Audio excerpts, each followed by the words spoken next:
আসসালামু আলাইকুম রহমতুল্লাহি শেখ। ওয়ালাইকুম আসসালাম ওয়া রাহমাতুল্লাহি ওয়া বারাকাতুহু। জি, আমি বাংলাদেশ নারায়ণগঞ্জ থেকে বলছি। বলেন। মাশাআল্লাহ। যে আমার প্রশ্ন হচ্ছে, আমি যখন হানাফি ইমামের পিছনে সলাত আদায় করি, তখন হানাফি ইমাম সলাতে শাহ সেজদার সময় মানে শেষ বৈঠকে তাশাহুদ পড়ে শাহ সেজদা মানে ডান দিকে সালাম ফিরিয়ে দুইটা সেজদা করে করে আবার তাশাহুদ থেকে শুরু করে। এখন আমি এই ক্ষেত্রে কি করব? সালাম ডান দিকে সালাম না ফিরিয়ে দুইটা শাহ সেজদা করলে হবে কি, নাকি ইমামের অনুসরণ করে সালাম ফিরাতে হবে? এই ক্ষেত্রে যেহেতু সালাম দুই দিকে ফিরানো রুকুন ফরজ, নাকি ডান দিকের সালামটি ফরজ আর বাম দিকের সালাম সুন্নাত, মাসলাটি ফাদে ইখতিলাফ রয়েছে।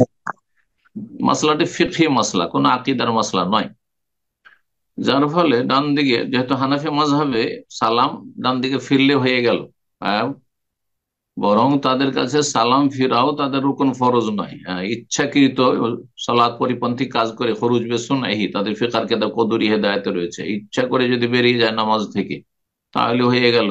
যখন সে তাশাহুদের সময় বসে বসে নিয়েছে, বৈঠক করে নিয়েছে, তো তাদের নামাজের ফতোয়াগুলিতে অনেক শিথিলতা আছে, অনেক হাদিস বিরোধী ফতোয়া আছে।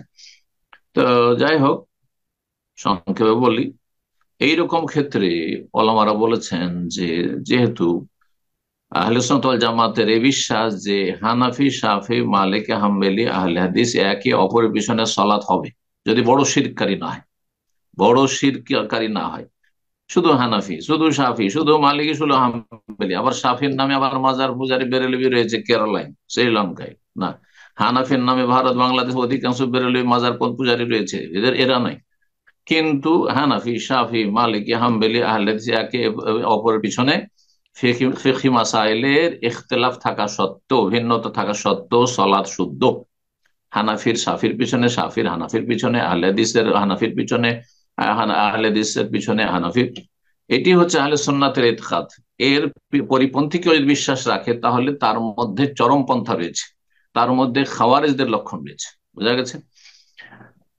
তো তাকফিরি বিশ্বাস রয়েছে, তারা পথভ্রষ্ট। সুতরাং আপনি এই ক্ষেত্রে ওলামারা যেটা বলছেন যে সুন্নতের খেলাফ সে কাজ করছে, দুই সালামের মাঝখানে যে সহসিজদা করছে, আপনি করে নেবেন, আপনি করে নেবেন। সে যদি জানার যোগ্যতা তার মধ্যে থাকে, হাদিস কাবুল সালাম, বাদা সালাম, সালামের আগে সহসিজদা না হয় সালামের পরে, তারপরও যদি হানাফি মজহাবের অন্ধ অনুসারী হয়, গোঁড়ামি করে, তাহলে সে গুনাহগার। সে রবের কাছে জবাব দিবে রাসূলুল্লাহ সাল্লাল্লাহু আলাইহি ওয়াসাল্লাম নাফরমানির জন্য, কিন্তু আপনার সলাৎ হয়ে যাবে। বারাকাল্লাহ।